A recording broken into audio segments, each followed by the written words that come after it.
When Emma Reeves stepped into the glass door lobby of Wexley Industries that Monday morning, she already knew the kind of week she was facing. 2 back-to-back meetings, the quarterly budget review, and, the most electrifying item on her calendar, dinner with the company's mysterious new CEO, Declan Wexley. He was renowned in the corporate world. Unwritten rules bent to his vision, billions of dollars of deals under his belt, but almost no one dared to really know the man behind the dark tailored suits. Emma adjusted her cream-colored blouse, smoothing the faint wrinkle near her collar as if steadying nerves she had no right to feel. After all, she was just the assistant of the head of operations, not a power broker. Yet as she entered Declan's office for the preliminary protocol briefing, she found him leaning casually against the corner of his mahogany desk, his eyes meeting hers with a challenge and an unspoken intrigue. "Good morning, Emma," he greeted, voice low and controlled. "I've reviewed your proposal for the automation's rollout. Good work." She nodded, heart accelerating at the acknowledgement from the titan whose presence alone sent ripples through the boardroom. Then, after a beat, he shifted his tone. "I'd like to discuss something else. A request, unusual, but I believe you're the right person." She swallowed. "Of course, Mr. Wexley." She braced for the unexpected add-on. He held up a slim folder. "We have an event next Saturday. A gala, to mark our acquisition of Stratton & Company. I'll attend with my fiancé, but as you know, I don't actually have one." Emma's throat tightened. The rumor mill had churned for weeks. Declan's fiancé was a phantom used to smooth corporate optics and fast-track image deals. He invited her to pretend. Her mind raced. This wasn't part of any assistant job description. I'm honored, but," she faltered, blinking. "Why me?" "Because you're intelligent, poised, and reliable," he said, expression unreadable. "And because I need someone who, for one night, will play the role of my wife. That is, act like you're my wife, on the condition that you agree to none of the perks. No claim on my life, no expectations beyond the evening, and that everything stays strictly professional afterward." His voice was firm. "You'll be compensated appropriately, of course." Emma's heart pounded. Play the wife, in front of media, board members, socialites. "The condition, you act like my wife, but you must be silent about the arrangement, and return to your normal place the next morning." It took her by surprise. Her mind flickered to her modest background, to her late nights balancing spreadsheets, to the ambition that had brought her here. She hesitated. This could be an enormous opportunity, or a moral quagmire. Declan waited. "I know it's unconventional. If you'd rather decline, I understand." His tone softened almost imperceptibly. Emma looked at him. Powerful, confident, yes, but there was a vulnerability in his eyes she hadn't expected. She realized this was more than corporate theater. He needed someone he could trust, someone who wouldn't crumble under scrutiny. She took a steadying breath. "I'll do it," she said, surprising even herself. "But I want clarity. One night, no other obligations. And I want the payment details." Declan nodded and slid a contract across the desk. "One night. After the gala ends, everything goes back to normal. You continue as my assistant. No gossip. No assumptions." "Agreed. Agreed." She signed. Her hand trembled. In that moment, the steel-encased world of Wexley Industries seemed to tilt, and she stepped into a role more surreal than any boardroom briefing. The week dragged forward. With each passing day, Emma rehearsed. She watched high society, interaction videos, practiced polite laughter in the mirror, and selected a dress, midnight blue, elegant, understated. At the gala's crescendo on Saturday, the ballroom chandelier glowed like a constellation above the gathered magnates. Declan entered with Emma at his side. Cameras flashed, voices angled to ask questions. She placed her hand lightly on his arm, smiled in perfect harmony with his deep-voiced introduction, "My wife, Emma Reeves." The room murmured, approval rippled. But then came the surprise. Inside her chest, instead of the hollow detachment she anticipated, there was an unexpected warmth. As they danced between business delegation clusters, Declan whispered, "You are stunning tonight." His words, simple, broke through her armor. Later, he pulled her aside onto the balcony overlooking city lights and said, softly, "Thank you for being real. Everyone else is performative. With you, I don't have to pretend." Emma paused, breath caught. Was this part of the contract? The stipulations, she reminded herself. One night. Professional boundaries. Yet in that gaze, in the quiet sincerity, she sensed vulnerability. Declan raised his glass. "Here's to us, to tonight being ours, just for a moment." Just for a moment. But as the hours dwindled and the gala neared its end, something inside Emma shifted. She realized she was longing for more than a temporary role. She realized she was no longer just playing wife, she was glimpsing what life might be like if pretending ended and truth began. At midnight the event concluded. Declan walked her to a sleek black car waiting outside. "Tomorrow morning," he said, "we revert to real life.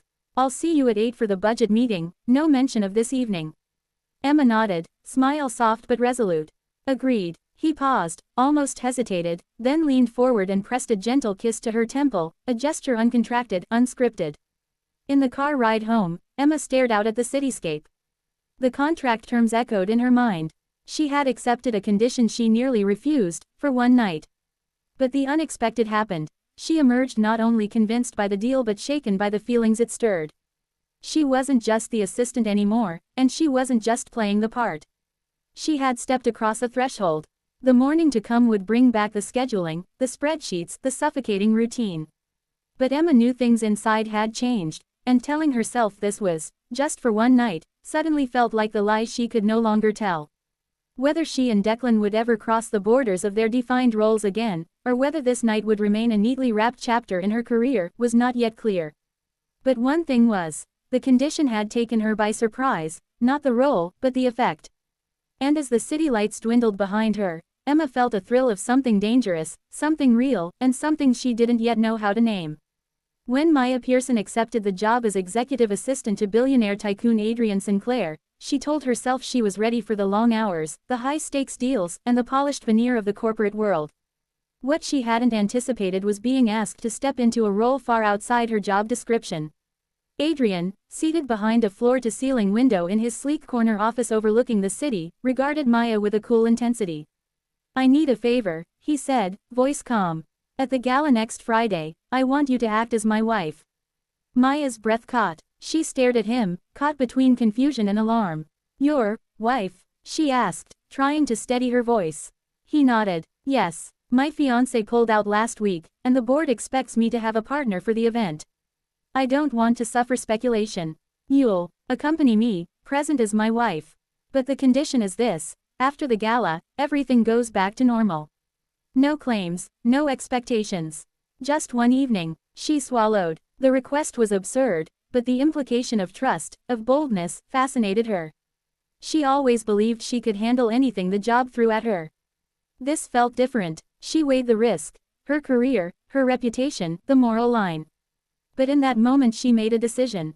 "All right," she said quietly. "I'll do it." Adrian allowed a small smile. "Thank you, Maya. We'll treat this as a business agreement. Compensation will be arranged. For now, the dress code, the mannerisms, I'll brief you. You'll be by my side in the ballroom, and afterwards you'll resume your usual role." The week ahead saw Maya juggling her regular responsibilities, but beneath the routine lay a current of tension she could not ignore. She picked out a sleek black evening gown, elegant, unobtrusive, and practiced walking beside Adrian, the subtle shift from assistant to partner for one night. Concern hovered in her mind. Was she compromising more than she thought?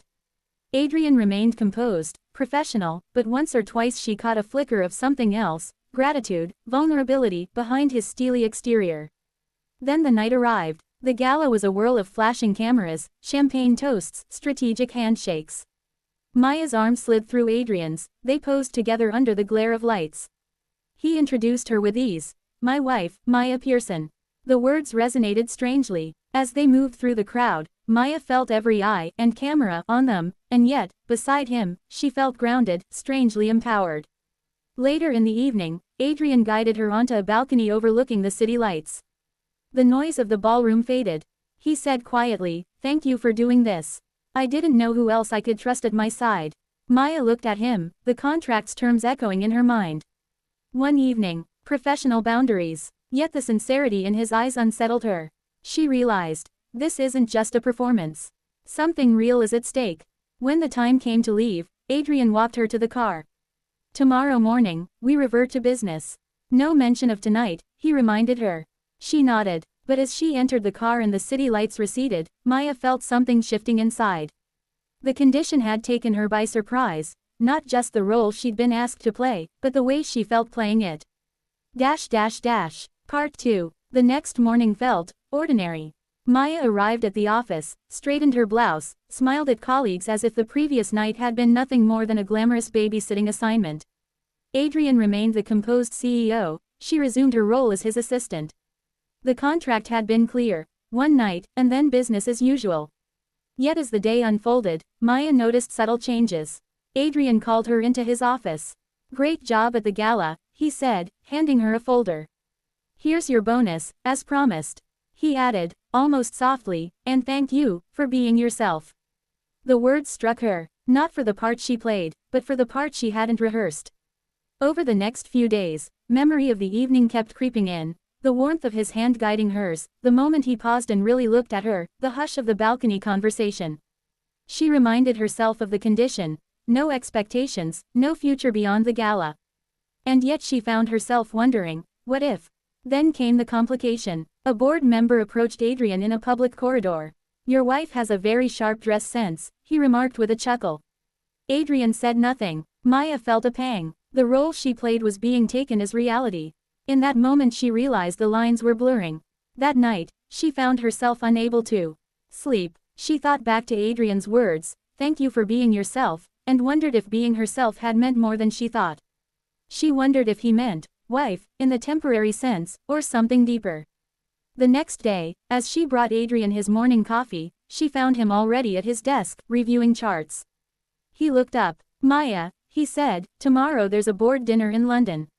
If you're willing, I'd like you to come with me, again as my wife." Her heart jumped. The condition was being extended. She measured the implications. Another night, but this time the stakes felt higher. She could see the facade stretching towards reality. She began, hesitated, then said, "Yes." He nodded. "Thank you. I'll send you the itinerary." That afternoon, Maya left the office early and walked through the city streets, watching crowds, feeling unmoored. Was she going to a second performance, or stepping into something real? She recalled how she had felt beside him at the gala, safe, seen, important. She realized how rare that was. And how little she wanted it to end. In the quiet of her apartment, she picked up the contract and glanced at the clause. "One evening, returns to normal, no claim." Her finger traced the words. She rose and pulled out the midnight blue dress she'd bought for London. She held it, felt its weight. The contract lay folded beside it.